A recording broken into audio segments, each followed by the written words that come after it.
ఓం శాంతి 29/12/2024 అవ్యక్త బాప్దాద యొక్క మధుర మహావాక్యాలు. ఈ క్రొత్త సంవత్సరంలో సర్వ ఖజానాలను సఫలం చేసుకొని సఫలతా మూర్తులుగా ఈ విశేషతను చూపించండి.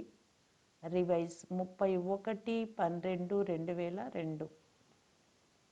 ఈరోజు నవయుగ రచయిత నవజీవన దాత అయిన బాప్దాద క్రొత్త సంవత్సరాన్ని జరుపుకునేందుకు వచ్చారు.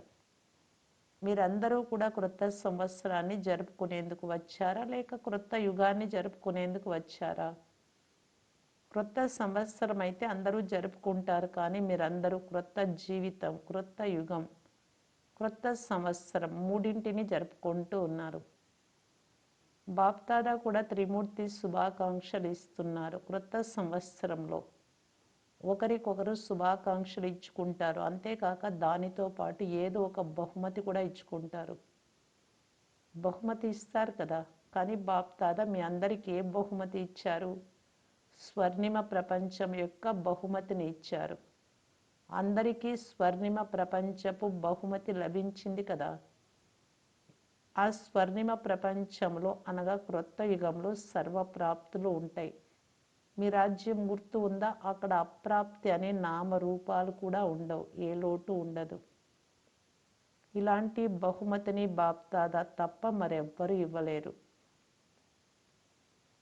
పూర్తి విశ్వం అంతటిలో ఒకవేళ ఎవరైనా అన్నిటికంటే గొప్ప బహుమతి ఇచ్చినా ఏమిస్తారు? అతి గొప్ప కిరీటము లేక సింహాసనాన్ని ఇస్తారు. స్థాపన జరిగినప్పుడు, స్థాపన సమయంలోని ఆత్మల ముందు కూర్చున్నారు. స్థాపన ఆది సమయంలో బ్రహ్మబాబా పిల్లలను ఒకవేళ ఎవరైనా ఈ రోజుల్లోని రాణి మీకు తన కిరీటాన్ని, సింహాసనాన్ని ఇస్తాను అంటే మీరు వెళ్తారా అని అడిగేవారు, గుర్తుంది కదా. అప్పుడు పిల్లలు మాకు తండ్రి లభించినప్పుడు ఈ కిరీటము సింహాసనం ఏం చేసుకుంటాం బాబా అని అనేవారు. కనుక ఈ స్వర్ణిమ ప్రపంచపు బహుమతి ముందు ఇక ఏ బహుమతి గొప్పది కాజాలదు. అక్కడ ఏ ఏ ప్రాప్తులు ఉంటాయని చాలామంది పిల్లలు అడుగుతారు. బాప్దాదా అంటున్నారు, ప్రాప్తుల లిస్టు అయితే చాలా పెద్దదిగా ఉంది, కానీ సార రూపంలో ఏమని చెప్తారు అంటే అక్కడ అప్రాప్తి వస్తువు ఏది ఉండదు. జీవితంలో ఏమి కావాలో ఆ ప్రాప్తులన్నీ ఉంటాయి. కనుక మీరందరూ అలాంటి స్వర్ణిమ బహుమతికి అధికారి పిల్లలు. అధికారులే కదా. డబల్ విదేశీయులు అధికారులైనా చేతులు ఊపుతూ ఉన్నారు. అందరూ రాజులుగా అవుతారా? అయితే ఇన్ని సింహాసనాలు తయారు చేయాల్సి ఉంటుంది. బాప్దాదా చెప్తున్నారు, ఆ సింహాసనం అయితే సింహాసనమే. అక్కడ సర్వ ప్రాప్తులు ఉంటాయి, కానీ ఈ సంగమయుగ స్వరాజ్యం దానికంటే తక్కువైనదేమీ కాదు. ఇప్పుడు కూడా రాజులే కదా. మీరు ప్రజలా లేక రాయల్ ఫ్యామిలీ ఆత్మలా? ఎవరు? నా ఒక్కొక్క పుత్రుడు రాజా బిడ్డ అని ఒక్క బాబా మాత్రమే నష్టాతో చెప్పగలరు. రాజులే కదా. మీరు రాజయోగులా లేక ప్రజాయోగులా? ఈ సమయంలో అందరూ హృదయ సింహాసన అధికారి, స్వరాజ్య అధికారి, రాజా పిల్లలు. ఇంత ఆత్మిక నశ ఉంటుంది కదా, ఎందుకంటే ఈ సమయంలోని స్వరాజ్యము ద్వారానే భవిష్య రాజ్యము ప్రాప్తిస్తుంది. ఈ సంగం యుగము చాలా చాలా చాలా అమూల్యమైనది, శ్రేష్టమైనది. సంగం యుగం గురించి బాప్దాదాకు మరియు పిల్లలందరికీ తెలుసు. ఖుషీగా సంగం యుగానికి ఏ పేరు పెట్టారు? ఆనందాల యుగం. ఎందుకు? ఈ సంగం యుగంలో ఉన్న ఆనందం పూర్తి కల్పంలో మరెప్పుడు ఉండదు. ఇందుకు కారణం ఏమిటి? పరమాత్మను కలుసుకునే ఆనందం పూర్తి కల్పంలో ఇప్పుడు మాత్రమే లభిస్తుంది. సంగం యుగంలోని ఒక్కొక్క రోజు ఏమిటి? ఆనందమే ఆనందం. ఆనందం ఉంది కదా. ఆనందంగా ఉన్నారా? అయోమయంలో అయితే లేరు కదా. ప్రతిరోజు ఉత్సవమే, ఎందుకంటే ఉత్సాహం ఉంది. తమ సోదరులందరినీ పరమాత్మ తండ్రి వారిగా చెయ్యాలి అనే ఉమంగ్ ఉత్సాహాలు ఉన్నాయి. సేవ చెయ్యాలి అనే ఉమంగ్ ఉత్సాహాలు ఉంటాయి కదా. ఇది చెయ్యాలి, ఇది చెయ్యాలి, ఇది చెయ్యాలి అని ప్లాన్లు తయారు చేస్తారు. ఎందుకంటే శ్రేష్ట ప్రాప్తి జరిగినప్పుడు ఇతరులకు వినిపించకుండా ఉండలేరు. ఈ సంగమయుగ ప్రాప్తులు స్వర్ణిమ ప్రపంచంలో కూడా ఉంటాయి. ఇప్పటి పురుషార్థం యొక్క ప్రారంధమే భవిష్య బంగారు ప్రపంచం. మరి మీకు సంగమయుగం మంచిగా అనిపిస్తుందా లేక సత్యుగం మంచిగా అనిపిస్తుందా? ఏది మంచిగా అనిపిస్తుంది? సంగమయుగమే మంచిది కదా. కేవలం మధ్య మధ్యలో మాయ వస్తుంది, అప్పుడప్పుడు కొద్దిగా కన్ఫ్యూజ్ అవుతారు. చాలామంది పిల్లలు సహజ యోగాన్ని కష్టయోగంగా చేసుకుంటారు. కష్టం కాదు కానీ కష్టంగా చేసుకుంటారు. వాస్తవానికి చాలా సహజమైనది. మీకు కష్టం అనిపిస్తుందా? ఎవరికైతే కష్టం అనిపిస్తుందో వారు చేతులెత్తండి. సదా కాదు కానీ అప్పుడప్పుడు కష్టం అనిపిస్తుందా లేక సహజమా? కష్టయోగులు ఎవరైతే ఉన్నారో వారు చేతులెత్తండి. మాతలు కష్టయోగులా లేక సహజ యోగులా? ఎవరైనా కష్టయోగులు ఉన్నారా? చేతులు ఎత్తించడం లేదు. ఎందుకంటే పూర్తి సభలో ఎలా ఎత్తుతారు? పిల్లలందరూ నషాతో మేరా బాబా, నా బాబా అని అంటారు. నా బాబా అని అంటారు కదా. నా బాబానా లేక దాదీల బాబానా? నా బాబాయే కదా. ప్రతి ఒక్కరూ మొదట నా బాబా అని అంటారు. కరెక్టే కదా. ఈ సింధీ వారంతా కూర్చొని ఉన్నారు. నా బాబానా లేక జానకి దాదీ బాబా, ప్రకాష్ మణి దాదీ బాబానా? ఎవరి బాబా?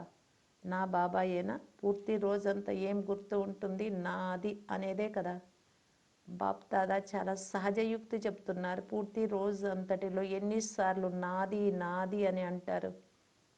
ఒకవేళ లెక్క పెడితే చాలాసార్లు నాది అని అంటారు.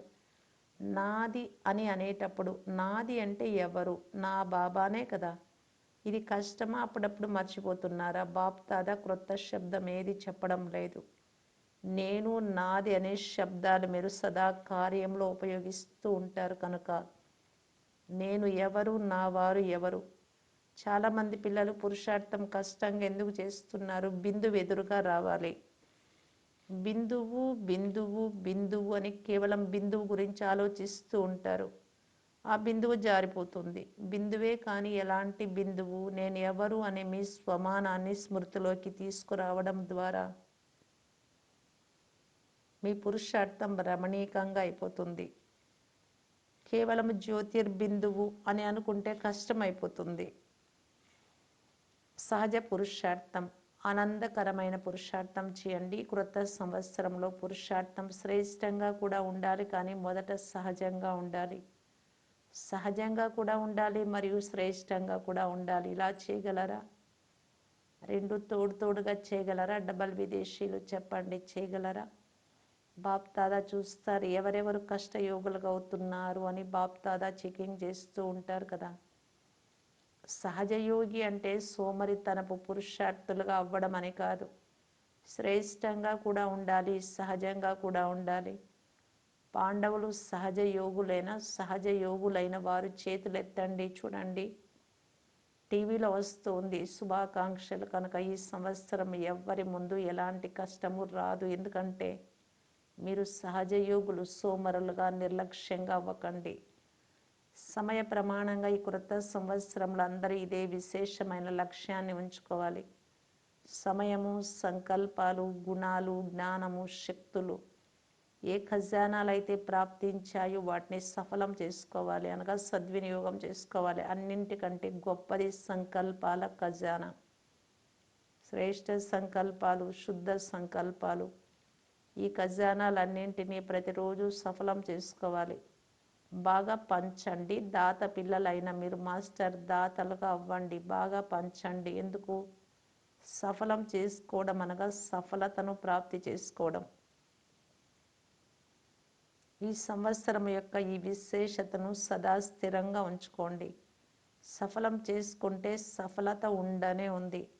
సఫలత మా జన్మసిద్ధ అధికారము అని అందరూ అంటారు కదా.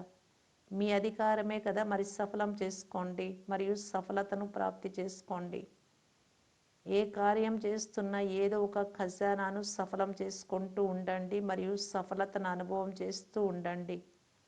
ఆలోచించండి, సఫలత యొక్క అధికారం బ్రాహ్మణాత్మలైన మీకు తప్ప మరెవ్వరికైనా ఉంటుందా? ఎందుకంటే తండ్రి మీకు సఫలతా భవ అనే వరదానం ఇచ్చారు. ఒక్కొక్క బ్రాహ్మణాత్మ సఫలత నక్షత్రము సఫలత స్వరూపమని బాప్దాదా సదా అంటారు. మీరు సఫలత నక్షత్రాలే కదా, లేక శ్రమ చేసే నక్షత్రాల? బాప్దాదా పిల్లలందరినీ సఫలత నక్షత్రాల స్వరూపంలో చూస్తారు. ఆదిలో బ్రహ్మబాబా ఎంత సమయంలో అన్నీ సఫలం చేసుకున్నారు గుర్తు ఉందా? చివరి వరకు తమ సమయాన్ని సఫలం చేసుకున్నారు. కర్మాతీతంగా అయిపోయినా కూడా ఎన్ని ఉత్తరాలు వ్రాశారు.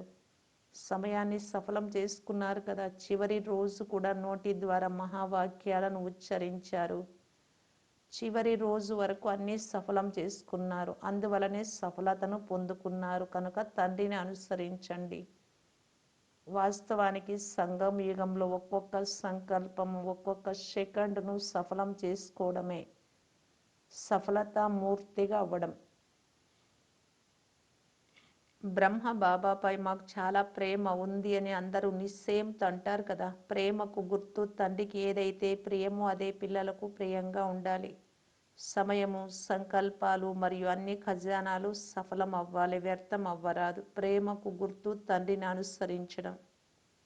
బ్రహ్మబాబా ఏ విశేషతను చూపించారు, ఏది ఆలోచించారో దానిని సెకండ్లో చేసేవారు. కేవలం ఆలోచిస్తూనే ఉండలేదు, కేవలం ప్లాన్ తయారు చేయలేదు, ప్రాక్టికల్లో చేసి చూపించారు. మరి ఇలా ఉన్నారా? తండ్రిని అనుసరించేవారే కదా మంచిది. ఈరోజు క్రొత్త సంవత్సరాన్ని జరుపుకునేందుకు చాలామంది వచ్చేసారు. మంచిది. ఒకవేళ హాలు చిన్నదైపోయినా హృదయం అయితే విశాలంగా ఉంది. చూడండి, హృదయం విశాలంగా ఉంది కనుక అందరూ ఇమిడిపోయారు కదా. ఈరోజు సభలో 18-19 వేల మంది సోదరి సోదరులు కూర్చుని ఉన్నారు. బయట కూర్చున్న వారందరూ కూడా వింటున్నారు కదా. బయట కూర్చున్న వారు వింటున్నారు. వారైతే కనిపించడం లేదు. బాప్దాదా విన్నారు. విదేశంలో అందరికంటే ఎక్కువగా ఆస్ట్రేలియా వారు రాత్రి 12 గంటలు కూర్చొని 4 గంటలకు అమృత వేళ యోగం చేసి లేస్తున్నారు. 12 గంటల నుండి 4 గంటల వరకు. కనుక బాప్దాదా కూడా ఆస్ట్రేలియా వారిని గుర్తు చేసుకున్నారు. వారు వింటున్నారు. ఇక్కడ ఆస్ట్రేలియా వారు, ఇక్కడికి వచ్చిన వారు చేతులెత్తండి. త్రిమూర్తి శుభాకాంక్షలు. మొదట ఆస్ట్రేలియా వారికి, తర్వాత అందరికి ఇస్తున్నాం. ఈ సంవత్సరం యొక్క లక్ష్యాన్ని వినిపించాం కదా. సఫలం చేసుకోండి. సఫలత ఉండనే ఉంది. దీనిని అందరూ పక్కా చేసుకున్నారా? సఫలం చేసుకోవాలి, వ్యర్థం చేయరాదు. సంగం యుగం అంటే సమర్థ యుగం, సఫలత యుగం, వ్యర్థం చేసుకునే యుగం కాదు. వ్యర్థం యొక్క 63 జన్మలు సమాప్తం అయిపోయాయి. ఇప్పుడు ఈ చిన్న యుగము సఫలం చేసుకునే యుగం. ఒకవేళ సమయాన్ని సఫలం చేసుకుంటే భవిష్యత్తులో కూడా అర్ధకల్పం పూర్తి సమయం రాజ్యాధికారిగా అవుతారు. ఒకవేళ అప్పుడప్పుడు సఫలం చేసుకుంటే రాజ్య అధికారిగా కూడా అప్పుడప్పుడు అవుతారు. ఇదే సమయం యొక్క సఫలతకు ప్రారంధం. శ్వాసను సఫలం చేసుకుంటే 21 జన్మల ఆరోగ్యంగా ఉంటారు. నడుస్తూ నడుస్తూ హార్ట్ ఫెయిల్ అవ్వదు. కొందరికి గుండె ఆగిపోతుంది, కొందరికి రక్త నాళాలు మూసుకుపోతాయి. అక్కడ ఇవన్నీ జరగవు. జ్ఞానం అంటే తెలివి. జ్ఞాన ఖజానాను సఫలం చేసుకుంటే అక్కడ మంత్రులు అవసరమే లేనంతటి తెలివి గల వారిగా అయిపోతారు. ఈ రోజుల్లో చూడండి, పదవి యొక్క ప్రతిజ్ఞ చేస్తూనే మంత్రి మండలిని తయారు చేసుకుంటారు. అక్కడ సహచరులు ఉంటారు కానీ మంత్రులు ఉండరు. రాయల్ పరివారంలోని ప్రతి ఒక్కరూ దర్బారులో కూర్చొని కిరీటధారులుగా ఉంటారు. రాయల్ పరివారము తక్కువైనదేమీ కాదు. భలే సింహాసనంపై కూర్చోకపోయినా పదవి ఒకే విధంగా ఉంటుంది. కనుక సింహాసన అధికారులుగా కొంతమంది అవుతారు అని అనుకోకండి. మీరు కూడా రాజదర్బారులో రాజ్య అధికారుల రూపంలోనే ఉంటారు. మీ తలపై కూడా కిరీటం ఉంటుంది మరియు మీకు పూర్తి అధికారం ఉంటుంది. కనుక మీరేమవుతారు? నంబర్ 1గా అవుతారా లేక నంబర్ వారుగా అవుతారా? ఏమవుతారు? నంబర్ వారుగా అవుతారా, నంబర్ 1గా అవుతారా? అయితే ఏం చేయాల్సి ఉంటుందో తెలుసా? ధైర్యం చూపించారు, చాలా మంచిది. కానీ మొదటి నంబర్గా అవ్వాలి అంటే విజయులుగా అవ్వాల్సి ఉంటుంది. అవుతున్నారు కదా. అవుతాము అని కాదు, అవుతూ ఉన్నామని చెప్పండి. ఇతరులు కూడా వింటున్నారు. ఈరోజు సింధు దేశానికి చెందిన పాతవారు బ్రహ్మ బాబా యొక్క సాథీలు చాలామంది వచ్చారు అని విన్నాం. చేతులెత్తండి. చిన్న పిల్లలు లేచి నిలబడండి. పరివారాలకు పరివారాలే వచ్చేస్తారు. మంచిది. ఏదైనా అద్భుతం చేసి చూపిస్తారు కదా. ఏం చూపిస్తారు? సందేశం ఇస్తాము అన్నారు. అదైతే చేస్తూనే ఉన్నారు. 38 మంది వచ్చారు. మరి ఏ అద్భుతం చేస్తారు? పెద్దదేమీ చెప్పను, చిన్న విషయమే చెప్తాను. మరి చేసేందుకు తయారుగా ఉన్నారా? పిల్లలు కూడా అద్భుతం చేస్తారు కదా. పిల్లలు అన్నారు 38 లక్షలు తయారు చేస్తాం. మీకు 16 రెట్ల శుభాకాంక్షలు. మీరైతే పెద్ద విషయం చెప్పేశారు, కానీ బాప్దాదా చిన్న విషయం చెప్తున్నారు. మీరు ఒక్కొక్కరిని తీసుకురండి. తీసుకొస్తారా? ఒకరిని తీసుకురండి. పిల్లలైతే పిల్లలను తీసుకురండి. మాతలైతే సోదరులను లేక సోదరిలను తీసుకురండి. ఈ గ్రూపును చూడండి. మీరు వీరికి మార్గదర్శనం చేయండి. వచ్చే సంవత్సరం తప్పకుండా తీసుకురావాలి. డబల్ గ్రూపును తీసుకురావాలి. ఎక్కడి నుండి ఆది స్థాపన జరిగిందో అక్కడి నుండి ప్రత్యక్షత జరగాలి అని బాప్దాదా కోరుకుంటూ ఉన్నారు. దయ కలుగుతుంది కదా. బ్రహ్మ బాబా యొక్క దేశవాసులు కనుక దేశవాసులపై ప్రేమ ఉంటుంది. మీ వద్ద చాలా ఖజానాలు ఉన్నాయి. గుణాల ఖజానా ఎంత పెద్దది, శక్తుల ఖజానా ఎంత పెద్దది కనుక గుణదానము, శక్తుల దానం చేసే మాస్టర్ దాతగా అవ్వండి. ఎవరు మీ సంబంధంలోకి వచ్చినా, సంపర్కంలోకి వచ్చినా వారికి ఏదో ఒక గుణము లేక శక్తిని బహుమతిగా ఇవ్వండి. ఎవ్వరూ ఖాళీ చేతులతో వెళ్ళరాదు. ఇంకేమీ లేకపోయినా తండ్రి సందేశం యొక్క మధురమైన మాటలనైనా బహుమతిగా ఇవ్వండి. ప్రపంచంలోని వారు ఏదైనా ఉత్సవం జరిగినప్పుడు పరస్పరంలో ఒకరికొకరు నోటిని తీపి చేయిస్తారు. కానీ బాప్దాదా చెప్తున్నారు, నోటినైతే తీపి చేయించాల్సిందే, కానీ మీ మధురమైన ముఖాన్ని కూడా చూపించాలి. కేవలం నోరు మాత్రమే కాదు, ముఖం కూడా మధురంగా ఉండాలి. ఇంత మధురత జమై ఉంది కదా. పంచిపెట్టినా నిండుగా ఉండాలి. ఖజానాలను ఎంత పంచితే అంత పెరుగుతాయి, తగ్గిపోవు. కనుక ఈ ఆత్మ వచ్చిన ఆత్మకి ఏదైనా ఇచ్చానా అని ఈ సంవత్సరం నోట్ చేసుకోండి. ఒకవేళ వారు వినకుంటే వారికి మధురమైన శక్తిశాలి దృష్టిని ఇవ్వండి. కానీ తప్పకుండా ఇవ్వండి. ఖాళీగా వెళ్ళరాదు. ఇదైతే సహజమే కదా, లేక కష్టమా?